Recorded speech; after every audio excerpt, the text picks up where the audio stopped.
Thank you. There are still some seats in the front of the room as well as on your right side, so feel free to move up. So this is my talk on how to create solid APIs. Our applications are increasingly being used not by humans, but by other applications via their APIs. APIs are eating the world, they say, but ironically, APIs themselves are first always used by humans, by the other developers who are integrating with your product.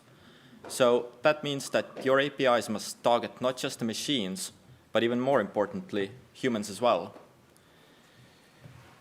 So a bit of background about myself. I come from Estonia, and up until about a month ago, I was part of Thorgate, which is an Estonian product development agency working on a variety of projects built with Python, Django, and other related technologies. And this talk was inspired by one of those projects where API had top priority from the very first day. The focus was basically on creating a platform for forestry data, and other developers had to be able to integrate with that platform, fetch data, do all sorts of operations on it, and the entire UI also had to be implemented on top of publicly available APIs. And as most developers, I had worked with APIs before and even created a few myself, but this project seemed to have higher demands, so it got me thinking, how should I approach this, and what are the guidelines and best practices and tips and tricks for creating APIs that other developers would love to use? And this talk aims to share what I found. So let's begin with the definition of API. Usually API is defined as application programming interface, but I think a better one might be application programmer interface, because when you think about it, then APIs are really sort of user interfaces for other developers. So let's think about what makes those user interfaces good. I think that good APIs need to have documentation that not just exists, but it's actually helpful. I think that standards should be used to help bring familiarity and enable other developers get started faster. And you should always make sure that the user has to deal with as little issues or friction as possible. And this talk targets mostly web APIs, but much of what I'm talking about is also applicable to other projects and packages and even code bases in general. So let's begin with documentation. It's too often overlooked. We don't really want to do this. It's not the fun part, right? At least when you're developing, but it becomes quite crucial when you're trying to make sense of something that was created by others. And documentation is also quite often the first point of contact that people have with your API or your project. And that means that the first impression of the documentation might decide whether they will stick with what you're offering or just keep looking for alternatives and competitors. I do the same myself, for example, when I'm looking for a package to solve some common issue. There are usually a variety of options available, and the first impression of the README and documentation is quite often the deciding factor on which one to use. And documentation definitely does take effort, and I admit that I'm not too good at it myself either, but that shouldn't mean that we shouldn't try. So if you only took a single thing from this talk, then let it be this: put some effort into good documentation. So let's think about how to create those awesome documents. I think documentation is a bit like sales pages for your API. It has to convince potential users that what you're offering is really the choice to go for. And the good news here is that your audience for those sales pages is other developers, which makes things easier because you already know the mindset that you're targeting. So what do I want to see in the documentation? One of the first things that I'm looking for usually is just how can I access it? Is there some sign-up required for a developer account? Do I need an API key to access it? And if that is the case, then it helps a lot if you provide some demo API keys right there in the documentation. This is, for example, what Stripe does. You go to the Stripe documentation, and even without signing up, you have those executable examples which include the API key that is necessary for accessing the API. I also want to know what the root URL is for your API. It's even better if your API is browsable, so I can take this URL, paste it into the browser, and just start looking around immediately. And finally, I also want to know what sort of authentication is used, if any. Is it OAuth2? Is it token-based? Just some generic info to get me started.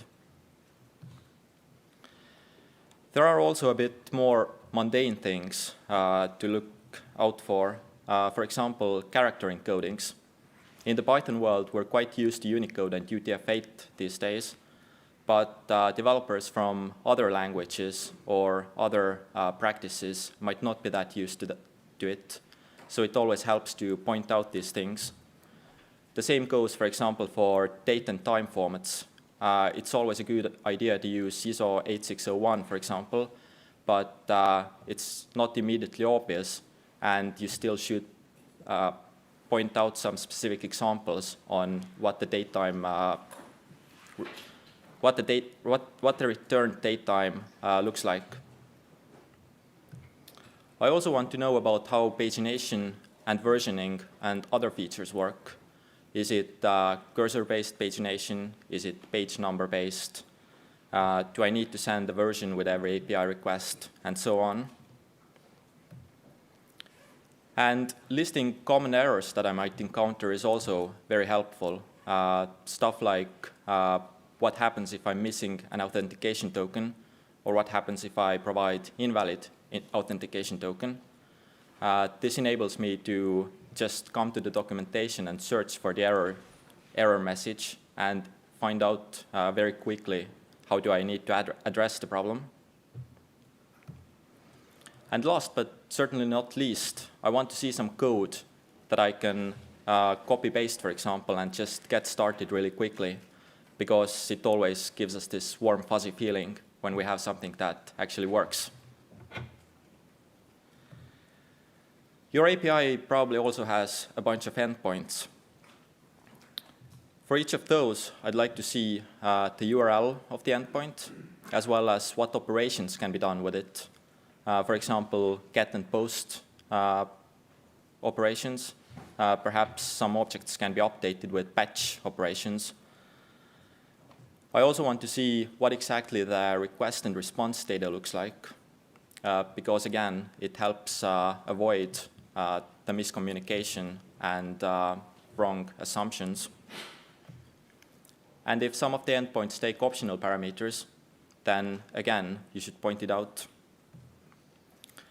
Finally, some of the endpoints might have specific permissions or might return different data in case the user does not have all permissions.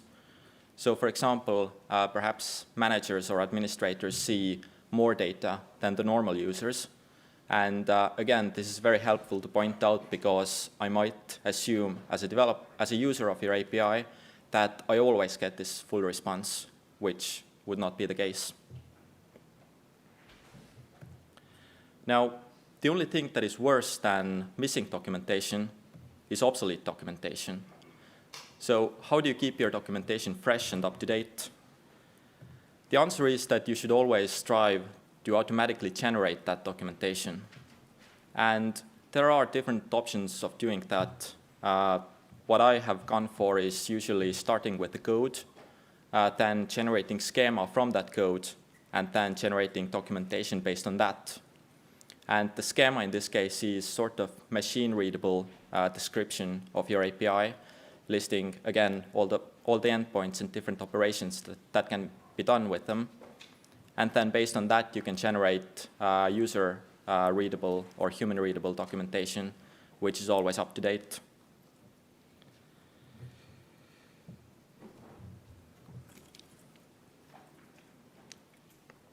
There are different ways to generate the schema. You might have heard about OpenAPI or Swagger. And in general, you should just check what your specific tooling supports. So for example, if you're using Django REST framework, then that one has quite several packages that provide support for either OpenAPI or Swagger or some other way of ensuring that your schema and documentation is automatically generated.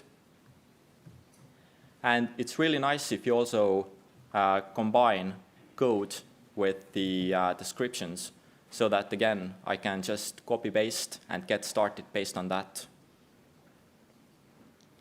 And finally, the schema and auto-generation might not apply to just documentation, but also client libraries. So you can, again, take the schema and generate something like Python library based on that, which will help other developers. And this does not apply to just Python, but you can generate the client libraries for a variety of languages. So let's talk about standardization and why that matters. Following standards is good because it gives your users a sense of familiarity.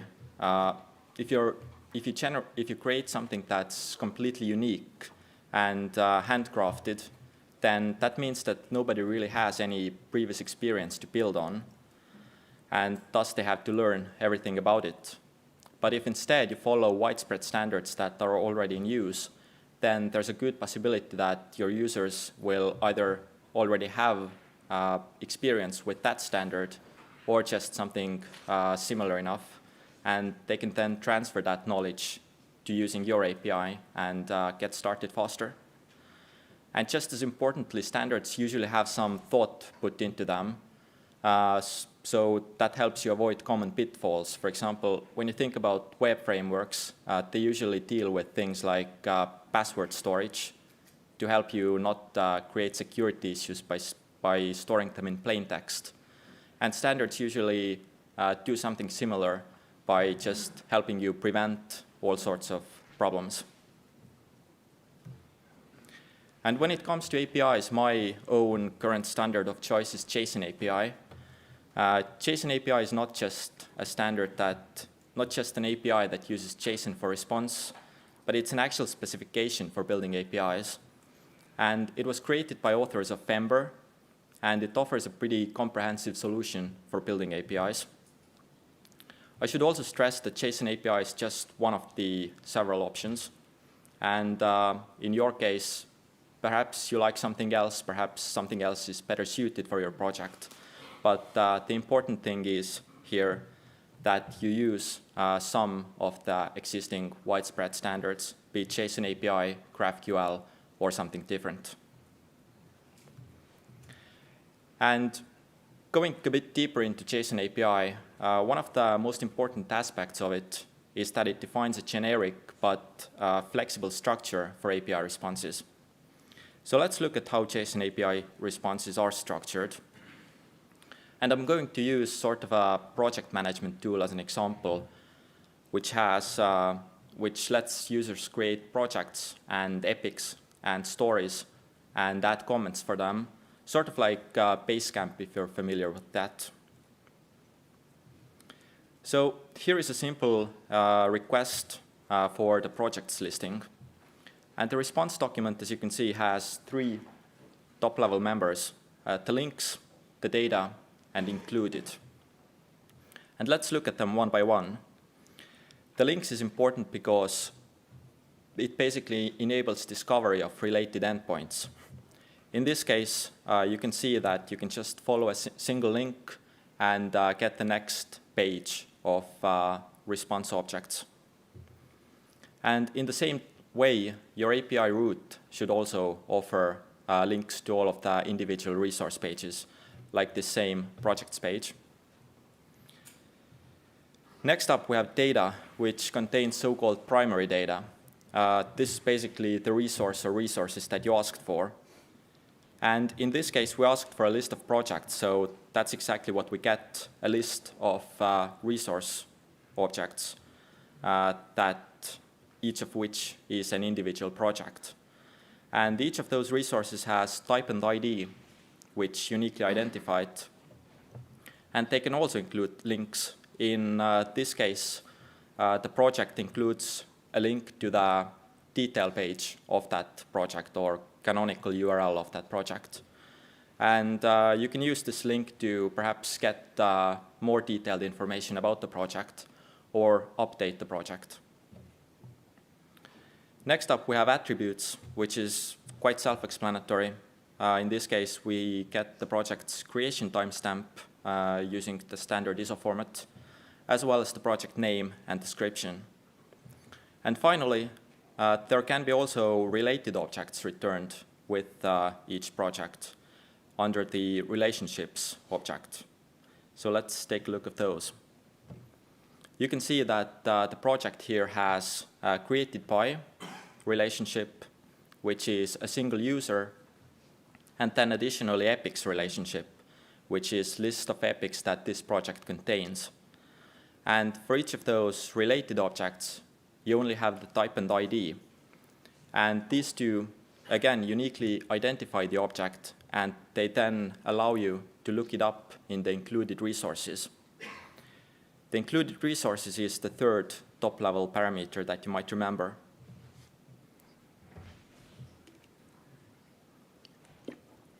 So those are quite similar to the primary data, and they are basically useful for optimizing the number of requests that your application makes. So if you want to show detailed information about the project, which also includes the name of the user that created this project, then in this case, the user's data is already included in the same response, meaning that you don't need to do multiple API requests. And this is especially important if you're dealing with, say, mobile clients operating on constrained bandwidth and CPU and whatnot. So how did that make you feel? If you haven't used JSON APIs before, then perhaps it looked a bit weird or bloated even. If you wanted to receive the name of the user that created a project, then you'd have to go through quite a few layers of indirection to get that. And yet, if I now gave you a response for another object from that same API and told you that it has an updated by field, which is also a user, and I wanted to access the email of that user, then you would know exactly how to do that, because the entire structure of the response would be the same, and the logic would be the same. Furthermore, if I gave you a completely different API, unrelated to this one, and told you that that one also uses JSON API, then you would already know how to access that one as well, because again, the logic behind it is the same. And that's basically the power of standardization. It brings familiarity and makes concepts that you have already learned applicable in new situations as well. Let's take a look at a few other features of JSON API. The fields returned as well as the related objects returned can actually be configured. Here you have three requests for the projects listing. The first one is the same one with the default data we already looked at. The second one also requests comments of the project to be included in the response. And the third one says that I want comments of each project, and for the individual projects themselves, I want nothing but the name and the comments. So again, this helps you sort of optimize the responses and make them smaller for mobile clients and just not receive the data that you're not actually interested in. You already saw that list responses can have next and previous links, which are used for pagination. And the cool thing about that is that as a client, you don't need to know how the pagination is implemented in the server side. In my case, I use cursor-based pagination, which means that server just gives you a link, you follow that link, and then you get the next page of results. You might also want to swap that out for, let's say, page number-based pagination. But the idea is that the client does not care and you can change the server-side implementation without breaking any existing clients. I like cursor-based pagination because it helps avoid perhaps problems, perhaps not really problems, where the client can ask for, let's say, 1 millionth page. But then again, it makes sense to ask for a specific page in some applications, so it depends on your particular project which one you'd want to use. And there are a few other features like filtering and ordering, which are somewhat standardized using filter and sort parameters. I won't go into too much detail here. And then there are errors. Errors do happen, and you shouldn't always try to avoid them, but perhaps instead offer your users an easy and helpful way of figuring out what exactly went wrong and how they can fix that. So here we have an example of some errors returned by the JSON API. And you can see that first there are title and detail for each error, which are sort of human readable. But then there is also source, which is machine readable location of the specific thing that went wrong. In this case, we tried to create a project, but we can see that the name attribute was the one that contained some issue. And you can also include error codes, machine-readable error codes, so that you would be able to more easily parse that on the client side.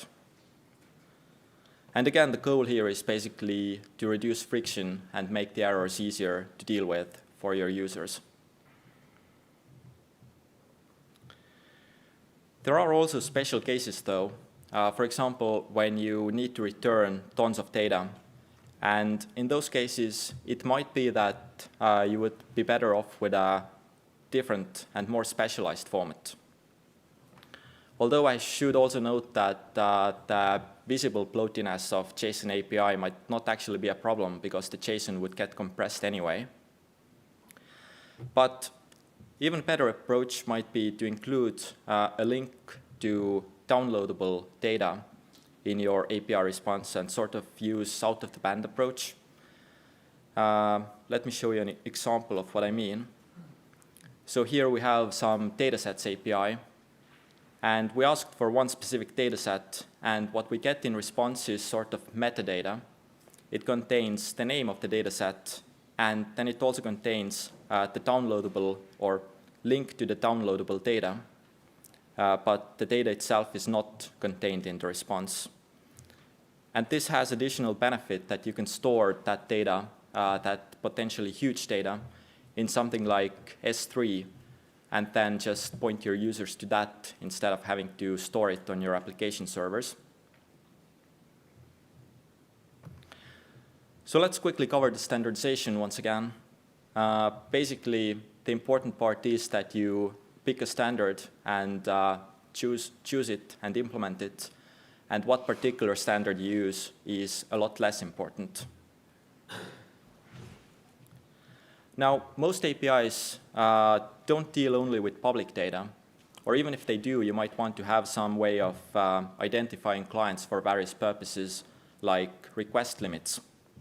So you need to think about authentication.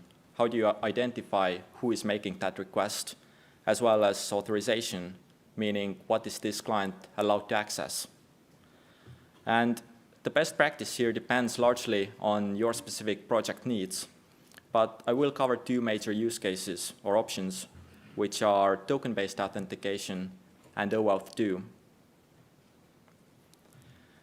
So token-based authentication is the simple approach, where clients send an HTTP header containing a simple token with each request, as you can see on the example. And this is useful for client-server situations where client can be, for example, a native mobile application. And then once the user logs into that application, the server sends it an authentication token, which is then included in all subsequent requests. And if you think about it, then session cookies are also sort of authentication tokens. And if your API happens to be used only through the browser, then perhaps that's all you need. And then there is OAuth 2 for more complicated situations. Now, OAuth 2 is basically meant for creating platforms. Think Facebook, for example, where a third-party application might request access to your data, and then the platform verifies this request and asks for users' permissions. And if the user consents, then the application receives a token, which is then both application-specific as well as user-specific. OAuth 2 is quite a complicated protocol. It covers different use cases and different flows like mobile applications, web applications, also applications with very limited user interface like some living room devices. And on the one hand, this is good because, again, you're dealing with something that's already established and where lots of corner cases have been thought about and dealt with. But the downside is that it also requires quite a bit of effort and attention when you're implementing that standard. Luckily, though, there are many packages that take care of most of this plumbing low-level work. For example, if you're using Django, then there is Django OAuth Toolkit. And if you're not using Django, there is the OAuth lib, which is what the Django OAuth Toolkit itself is built upon. For our API project, we basically had to add some functionality on top of the Django OAuth Toolkit. Some of this was due to a few missing features in the Django OAuth Toolkit, but most was really due to our application-specific features and feature requests. And for example, we also re-implemented the application developer views to be a bit more user-friendly. Next up, I'd like to talk about versioning. And I guess the most important part here is that you should think about versioning from the very beginning, because it's really difficult to add it later, because everybody will assume that your API will never change, because you never told them that it will. And if you have versioning from the beginning, then it will be easier to manage these expectations. But you should also make very clear from the beginning how long each version is maintained, as well as provide documentation on those support schedules and release notes in case you come out with a new version. So let's look at how you can specify version in your API request. There are different options here, and again, I'll cover two of the most popular ones.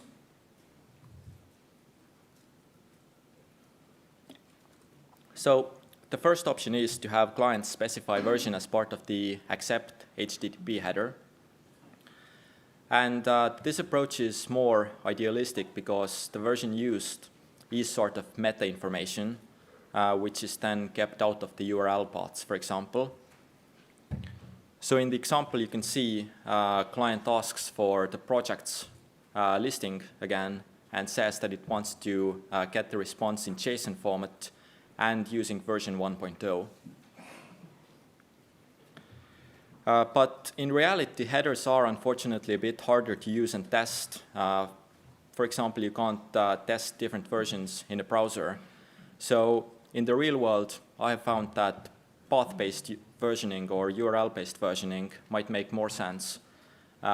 This is where you basically embed the version number in the URL. Again, in this example, the client specifically asks for projects listing in version 1. And this can also improve debugging, for example, because when you print out the URL of the request, then it sort of magically contains the version number as well. Next thing to think about is how do you identify the versions? Some people like to use the integer-based versions like v1, v2, but there are also date-based versioning schemes. And personally, I have grown to like the date-based schemes because they're sort of less emotional. You don't need to think about whether the next version will be v2 or just v1.1. But whichever way you choose, you should make upgrades as easy as possible, again, removing this friction. And this means having good change logs and guides on how you can migrate from the previous version of the API to the next one. So this was the client side of things. But how about the server side? So there are two broad categories here. There are small incremental version changes, and then there are big breaking changes. For incremental changes, a nice approach is to use version transformers.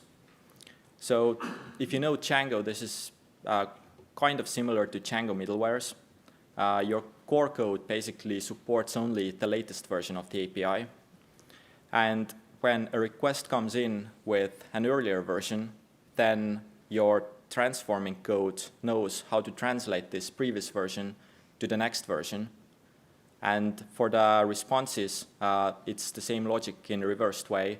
So the transformer takes the latest version of the response and transforms it into an older version.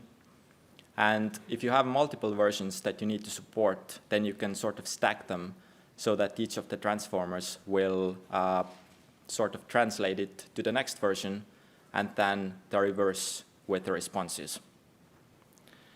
And notably, Stripe is using this approach in their API, and there is a blog post available on their blog if you're interested in further details. For massive and breaking changes, this won't really work, though. And in that case, perhaps you will need to just create a completely new API implementation and duplicate some code in the process. Now, let's try looking at the same thing from client's perspective. Look at how some popular APIs are used. And let's say that I have some audio and I want to run speech recognition on it. I will be using Google Cloud Platform and AWS as examples. And I think they're both pretty good examples because they both provide a single library that provides access to all of their services for both Google and Amazon. So getting started with their libraries, the first thing that I went for is documentation, of course. In both cases, the documentation was quite easy to find, but slightly overwhelming just due to the sheer number of services that both Google as well as Amazon provide. Nonetheless, they both provide pretty good code examples. So again, you can just get started really, really quickly and have something running without much effort. And the first thing you'd have to do is installing the Python package for the SDK. In Google's case, the Google Cloud package, and in Amazon's case, the Poto 3. Next, you will need to run through some authentication flows where you basically get an authentication token somehow from their API. They both provide command line programs to do that. And once you have authenticated, there are quite thorough documentation to get you started. And moving on towards actual code, here is a very brief example for Amazon. Basically, you import the SDK package, then you ask for the transcribe client, and then you can run some methods on that transcribe client, such as start transcription job, pass it your audio data, and eventually you will get the transcribed text back. And in Google's case, it's very similar. You import the speech client from the SDK, you instantiate it, and then you can, again, run methods like recognize, which take the audio data and give you the transcribed text back. And both of those SDKs provide a common interface for all the services that either Google or Amazon offer. So if you've done the transcribe example, you also sort of know how to access something like S3. And you can also see that both Amazon and Google are very similar to each other in the code that you need to write to access them. And again, this means that they are using common and familiar patterns without trying to invent something completely new and unique. They both provide thorough documentation to get you started quickly and provide code examples. And what you might not see here is that in both cases, the client libraries are also at least partially automatically generated from some common ground of truth or schema that they have. So let's finish this up. Basically, documentation matters. It gives the first impression for your users, and you should thus invest into it. Standards are great because they bring familiarity for your users, even though it doesn't matter which specific standard you follow. I suggest using automation to generate your documentation as well as client libraries so that they always stay up to date. And finally, just reduce friction as much as possible. By friction, I mean all those little bumps and issues that your users might encounter and which might drive them away. So basically, think of the humans. You can find the same slides in this URL or at my blog. Thanks for having me.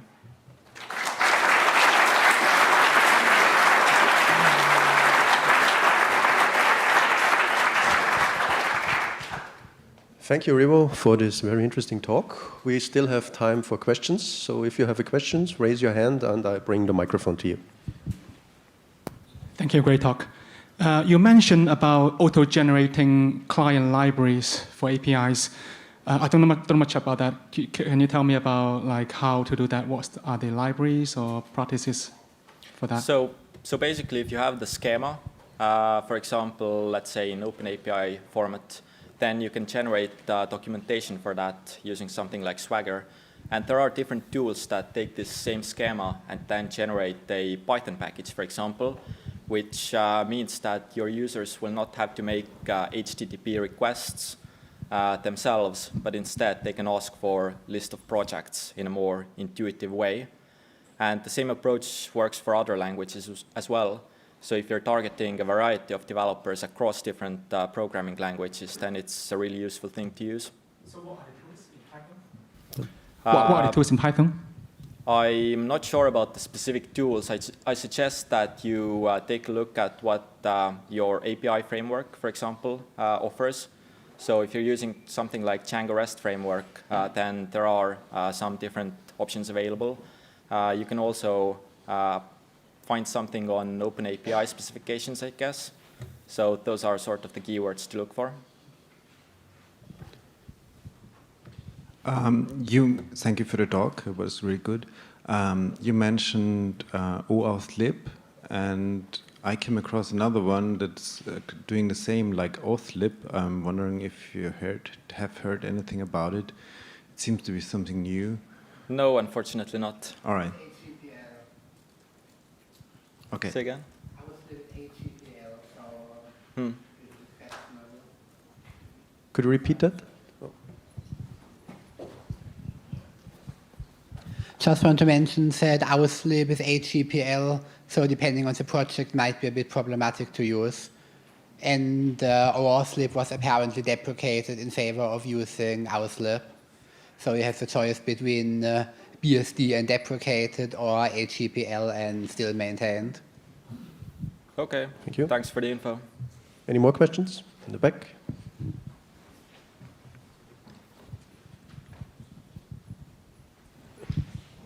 Hey, when you showed the example where you included other resources, you used the ID as an integer. Doesn't it make sense to use the canonical URL here and only use canonical URLs? And what do you think of the role of hypermedia in REST APIs? So they were integers in this example, where actually they were strings, but the string contained just integer. You can also easily use something like UID, or you could use the full URL as well. So it really depends. But again, for the client, it should not make any difference because the client just has some ID as a string, and then it can look that up in the included resources. I think it does make a difference because I see most clients constructing links, and I kind of don't like it because it's like a very strong coupling of clients to APIs, and I try to avoid it. So, I mean, if you just put in a valid URL and you ensure somehow that the client uses it, maybe you have more loose coupling in the system. Yeah, well, in case of the included resources that you have in the included dictionary, they have the URL anyway, so you can look it up from there. All right, thank you. I have a question about versioning. Is there some way to tell your clients through the API that a new version has been announced, or that this version is deprecated, or that you can offer them to upgrade to a new version or something? Good question. I'm not sure, but I guess it requires some input or effort from the developer anyway, who is using your API. So some companies just let you sign up with email and then send you an email notification. There's actually an HTTP header. It's called the Sunset header. It's not like widely used, but you can find some RFCs describing it, and you can announce the sunset of a version or specific endpoints using sunset, like sunsetting. Oh, and another question. Do we have time? I guess. Yeah. Okay. So we're implementing right now in our company a JSON API specification for our new version of our API. And I was wondering, for mainly everybody in here, and if anybody else is using it, and maybe some stories, some experience about implementing it and moving forward with it, because we didn't find any major companies using it, and we were sort of worried maybe we're using something really, not widely accepted or anything. I think you actually can find some pretty major companies using it, but feel free to approach me during the breaks if you want more info. We have time for one more question. Anyone else?